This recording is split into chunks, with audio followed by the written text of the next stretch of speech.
Hey y'all, sorry I'm not here today. I am home with Carter. He's got a little conjunctivitis, so no daycare for him today. But we're still going to move on with the material. I understand that maybe you have some questions from yesterday about orbital notation, so we'll start by reviewing that. We'll move it on to new material, and then we'll recap it all when we're back together on Friday. Okay, so again, don't panic if it is, doesn't all necessarily make perfect sense. I understand that it's different when your teacher's not actually there, but do your best, okay? So, and also you may hear Carter in the background at some point. Okay, so let's recap the orbital notation, okay? We have these diagrams that we use for the elements, and they are by energy level, so 1, 2, 3, 4, 5. Really, we could go all the way to 7. They're also showing our sublevels, S, P, D. We could also have F. And we use arrows to represent electrons. We can follow the periodic table in order of how the electrons fill, remembering that this section over here is S. Over here you have P. This middle section is D, and then down here at the bottom, this is F. Okay, remember this section is really right here. Then we follow it sort of like a typewriter. So this was 1S, you get to the end of the row, 2S, 2P, 3S, 3P, 4S, and then remember this is that tricky spot. This is where 3D starts. Again, D starts with 3, because we know that in our third energy level, that's where the D sublevel first appears. So this is our 3D, 4P, typewriter back, 5S, 4D, 5P, and so forth. Okay, and again, just that keeping in mind that 4S to 3D, that 5S to 4D, and then on this side you pop back 4P, and then 5P. So our first question is asking us about chromium. So we find chromium on the periodic table. Okay, right here, element 24. Because we're talking about a neutral atom, the number of protons is going to be the same as the number of electrons for a neutral atom. And so our atomic number, which tells us protons, also is telling us the number of electrons. So 24 protons, 24 electrons. To figure out where I'm going, right, I have to do 1s, then 2s, then 2p, then 3s, then 3p, then 4s, then 3d, and once I get to that 3d, I'm going to have 4 electrons. So I can simply fill in my arrows, 1s, 2s. Then remember Hund's rule, okay? Do all your up arrows and then go back and pair up. 3s, 3p, 4s. Then again, when we get to 3d, we're only having 4. Okay, and again, Hund's rule right there, okay? Hund's rule, you've only got one up arrow on each of those lines, okay? He said that electrons occupy each orientation before pairing up. All right, so now we're asked to do the one for arsenic. So we go to the periodic table, find AS. Okay, element 33. So I'm going to have 1s, then 2s, then 2p, 3s, 3p, 4s, 3d, 4p with 3 electrons. I go back and I simply write my arrows. 1s with 2 arrows, 2s, 2 arrows, 2p, all 6 arrows, 3s, 2 arrows, 3p, all 6 arrows, 4s, 2 arrows,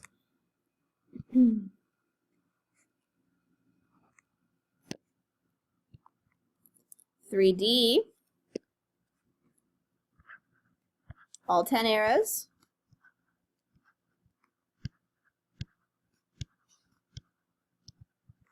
And then again, when we get to that 4p, 1, 2, 3. 1, 2, 3. Okay? So that's how orbital notation works.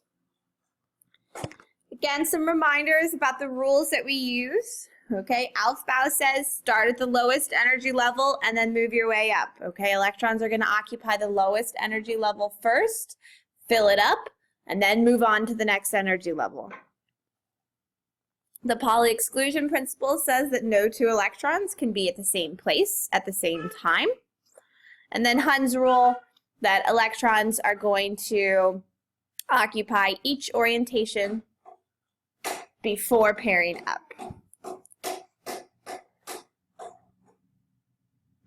Okay, and then you've got a nice little copy of that filling of electrons again, how that works following the periodic table. Okay, so I'd like you to try copper on your own. So go ahead and pause the video, and then once you have completed it in your notes, press play again, and I will have the correct answer for you.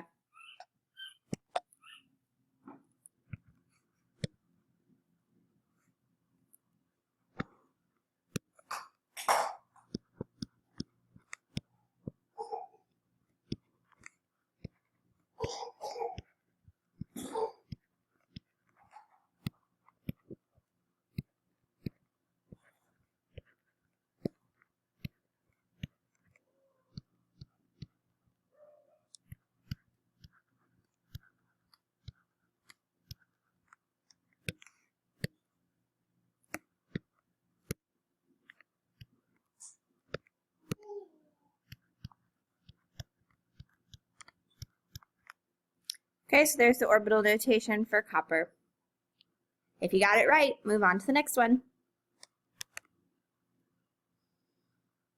Okay, so now I'm asking you to do selenium. Again, please pause the video, do it on your own, and then start it back up.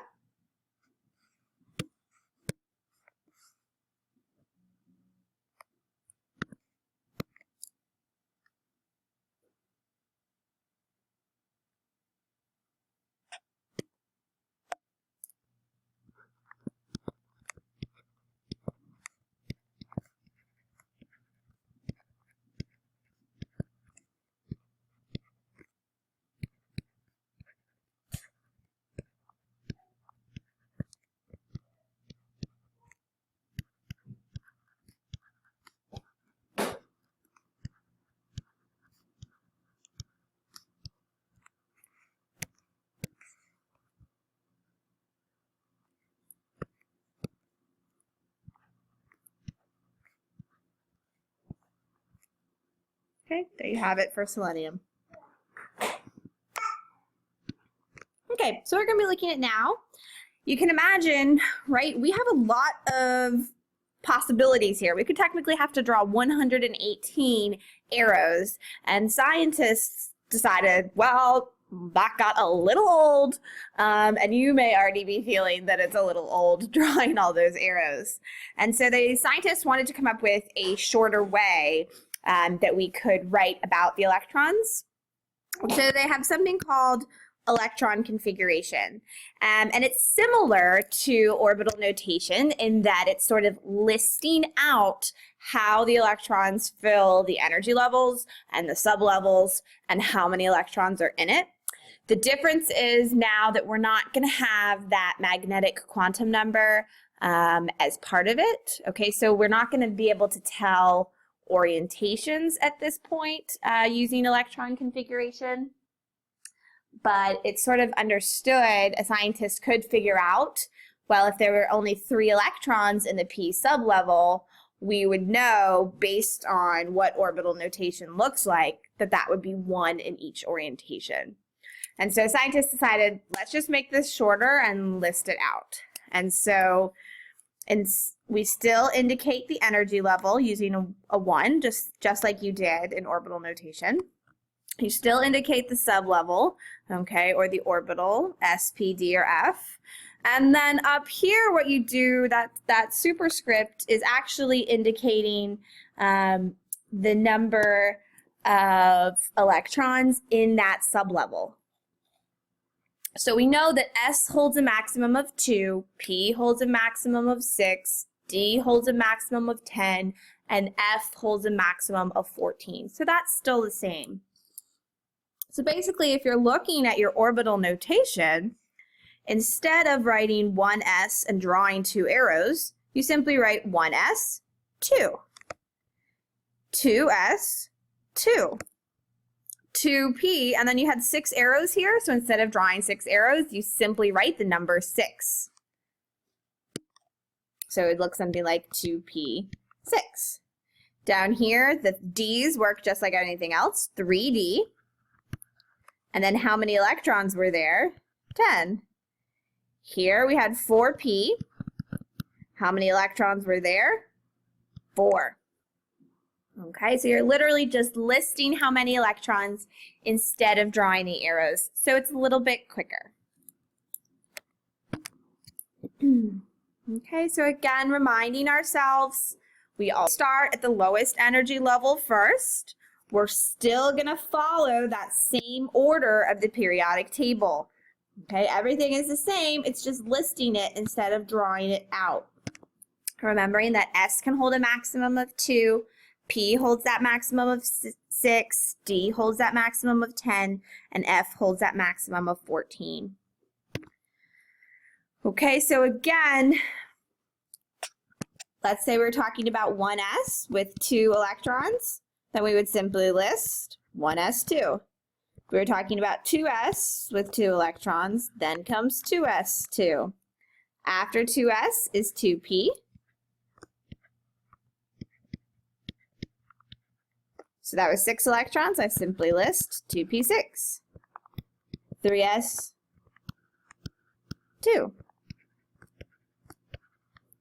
3p6.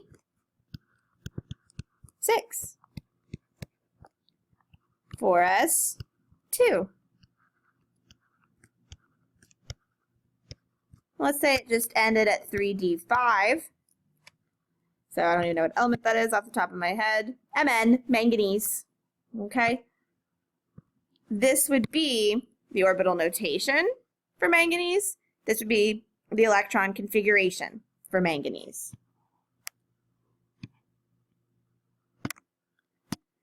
Okay, so let's say we were doing the electron configuration for fluorine. We find fluorine on the periodic table right here, element 9. I will do 1s, then 2s, then 2p, and when I get to 2p, I'm only going to have 1, 2, 3, 4, 5 electrons. So I list it, 1s, which holds 2 electrons, 2s, 2 electrons, and then 2p, 5 electrons. And a good way to check your work, if you add up those superscripts, those numbers of electrons, they should add up to the atomic number if you're dealing with a neutral atom. Because remember, when you're dealing with a neutral atom, the protons and electrons are the same. So 5 plus 2 plus 2, okay, that's giving us 9. We know we've done it correctly. Now I'm asking for calcium. Calcium has the atomic number of 20, so 20 protons, neutral, 20 electrons, 1s, 2s, 2p, 3s, 3p, 4s. So 1s2, 2s2, 2p6, 3s2, 3p6, 4s2. 2 plus 6 plus 2, 10, 16, 17, 18, 19, 20. Got it right. Okay, go ahead and pause the video and do arsenic, please.